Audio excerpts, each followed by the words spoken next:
Bienvenidos a su canal Cristiano Imprudente, o en su defecto Living Waters Tijuana, Jorge Valverde. Vamos a continuar con nuestro estudio de cómo estudiar la Biblia precisamente. Nos quedamos en la aplicación personal, en las 3 aplicaciones. Ya vimos la histórica, ya vimos la doctrinal y ahora sí vamos de lleno a la personal, que no tiene sentido dar una aplicación histórica y una aplicación doctrinal si no encontramos una aplicación de manera personal. Ya hemos visto 2 de Timoteo 3:16 al 17, donde dice que toda la escritura es inspirada por Dios y que además es útil para varias cosas. Una de ellas es enseñarnos, redarguirnos, corregir e instruir en justicia, a fin de que el hombre de Dios sea perfecto, enteramente preparado para toda buena obra.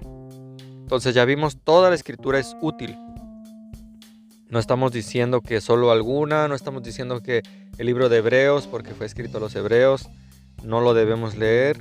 No, toda la escritura es útil para cambiar nuestras vidas, renovar nuestras vidas de maneras prácticas. Por ejemplo, Job, el hecho de que Job sea un libro que se trata doctrinalmente de la gran tribulación, históricamente se trata de otra cosa, pero doctrinalmente de la gran tribulación, no implica que no podamos encontrar en él buenas aplicaciones prácticas para nuestra vida de hoy, ¿no? El hecho de que Mateo sea un libro estrictamente judío, netamente judío, para que los judíos entendieran que Jesús era el Mesías, no significa que en Mateo no encontremos muchísimas aplicaciones prácticas a nuestra vida. Entonces, hay mucha aplicación en toda la Biblia. 2 de Timoteo 3:16 al 17, como ya vimos, nos dice que en toda la escritura, en cada versículo, en cada libro, de Génesis, Apocalipsis, hay una enseñanza para nosotros, hay una redargución, hay una corrección o algo que nos instruye en el camino de la justicia de Dios. Siempre hay algo en cualquier pasaje de la Biblia que podría servir para perfeccionarnos y prepararnos para la obra que Dios tiene para cada uno de nosotros. Por ejemplo, en el Antiguo Testamento encontramos mucha edificación, mucho crecimiento espiritual. Nos lo dice Romanos 15:4.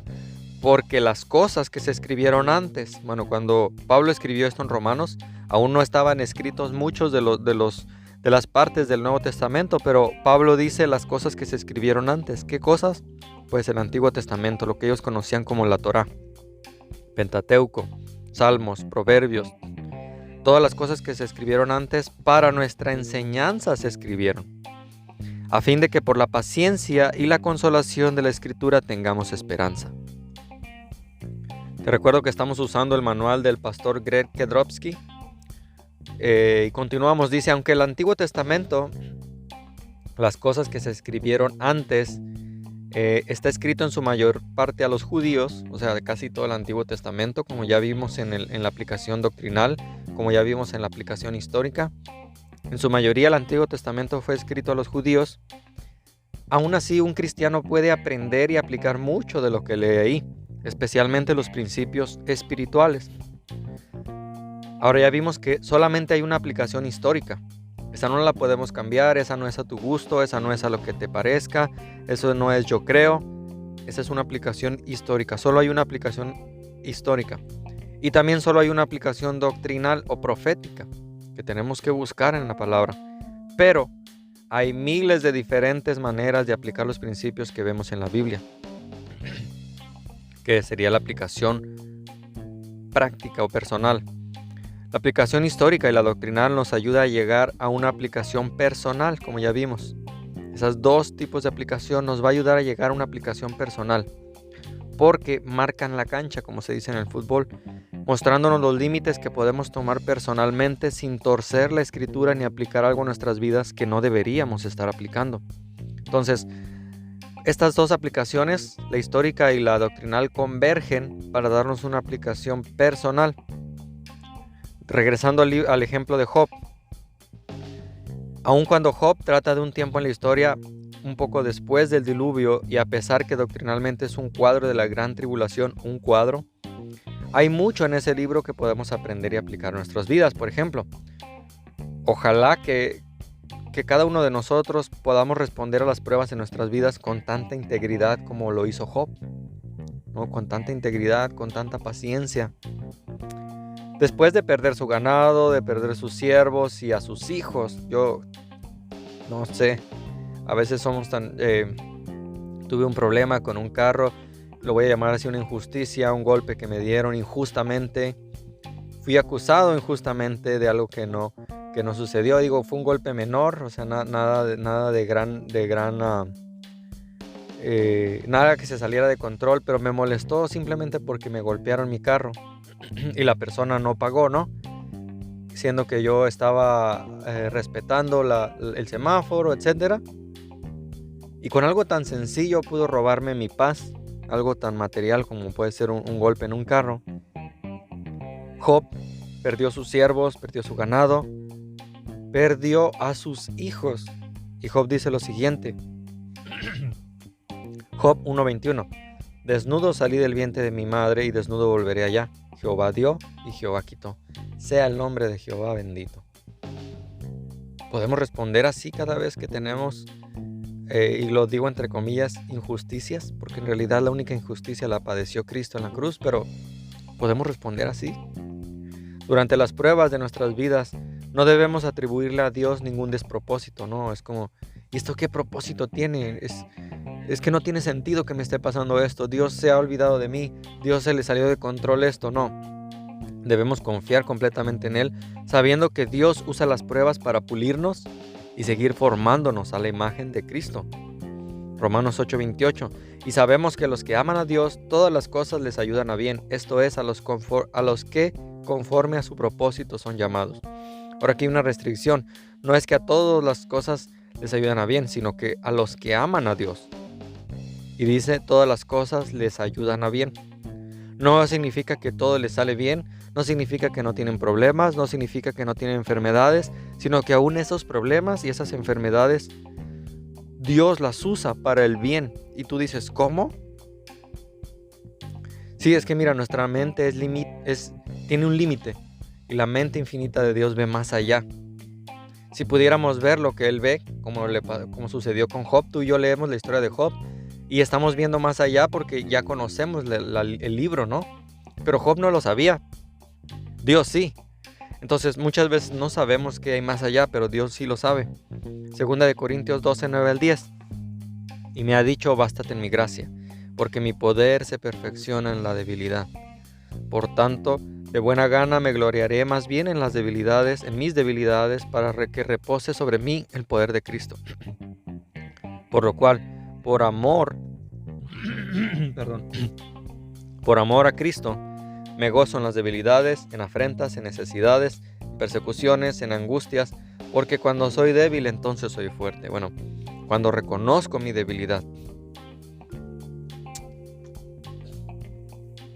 Ahora, el libro de Job puede darnos mucho consuelo para los cristianos que estaban sufriendo, que Dios tiene siempre un propósito en nuestra aflicción, siempre tiene algo que quiere que aprendamos, ya sea paciencia, ya sea dominio propio, Dios tiene un propósito. Entonces, nosotros, simplemente porque un libro o un pasaje no se aplique directamente, o sea, histórica o doctrinalmente a nosotros, no quiere decir que no hay ninguna aplicación en él para nosotros.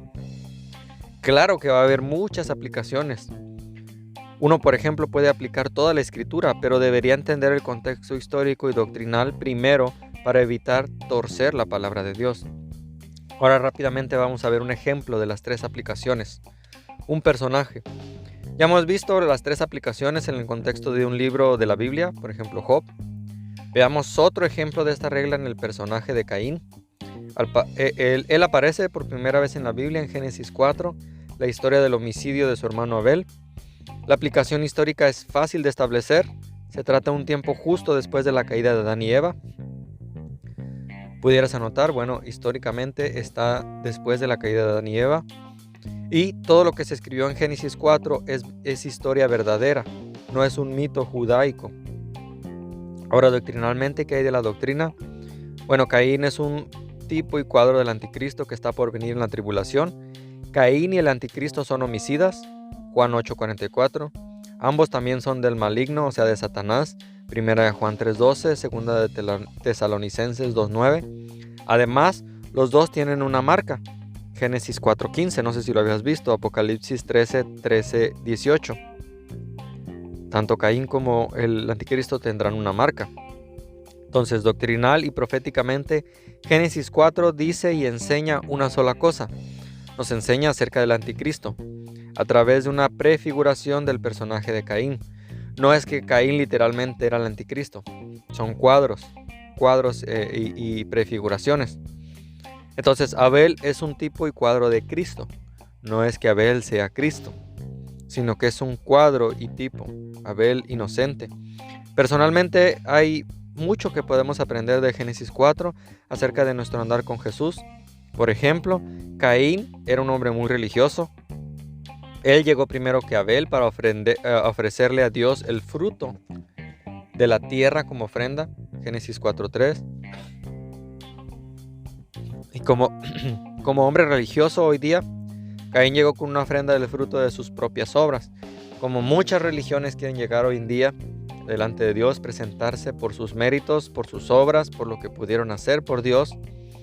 La ofrenda de Caín fue algo que él mismo sembró, algo que él mismo cuidó y algo que él mismo cegó. Fue el fruto de sus labores, tal como las buenas obras del hombre religioso, el hombre religioso que ofrece a Dios para obtener su aceptación, ¿no? Pensando que por medio de sus sacrificios propios Dios lo va a aceptar. Sin embargo, sabemos que Dios no quiere nuestras obras, especialmente cuando se trata de la aceptación, o la salvación del hombre. Efesios 2:8-9, porque por gracia sois salvos por medio de la fe. Y esto no de vosotros, pues es don de Dios. Entonces, no por obras, para que nadie sea glorificado. Dios debe recibir toda la gloria. Entonces, Dios quiere que el primogénito de las ovejas, como le llevó a Abel, Dios quiere que le entreguemos el primogénito de las ovejas, como Abel en Génesis 4:4, un cuadro del sacrificio de la muerte sustituta de Jesús, el Cordero de Dios, Juan 1:29. Entonces, esa es la diferencia entre la religión basada en las obras del hombre y la relación personal con Dios que se fundamenta en el sacrificio de Cristo Jesús en la cruz. Entonces, recuerda el orden para establecer estas tres aplicaciones porque va a ser sumamente importante y va a ser clave. Debemos primeramente determinar la aplicación histórica, o sea, el contexto histórico. Luego el contexto doctrinal o profético. Y al final, cuando ya sabemos algo sobre la historia y la doctrina del pasaje, la aplicación personal. Tenemos que entender, recuerda los tres grupos, judíos, gentiles y cristianos. Entonces, de esta manera, siguiendo esta regla, está la regla del juego, por decirlo así, podemos estar más seguros de que no estamos transgiversando la escritura. Dios te bendiga, cristiano imprudente, y vamos a continuar con la regla número 5, que Dios escogió cada palabra. Cada palabra que encuentras en la escritura, Dios la ha escogido soberanamente.